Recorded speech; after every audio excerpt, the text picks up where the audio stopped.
Patuloy ang Philippine National Police sa pagbibigay ng tulong sa mga komunidad na naapektuhan ng bagyong Maymay at Habagat.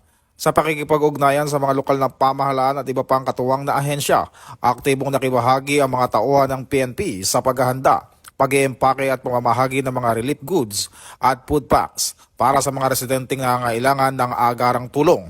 Kabilang sa mga naging benepisyaryo, ang mga pamilyang pansamantalang lumikas at nananatili sa mga evacuation center dahil sa epekto ng masamang panahon. Bukod dito, pinapanatili rin ng PNP ang kapayapaan at kaayusan sa mga komunidad at ipinapakita ng PNP ang malasakit at handang tumugon sa pangangailangan ng mga mamamayan lalo na sa panahon ng kalamidad. Mula po dito sa National Headquarters sa Kapupong Grabe, ako po ang Police News Network Correspondent Patrolman Adrian Dayaw, alagad ng batas, tagatagpuyo na Balitang Police.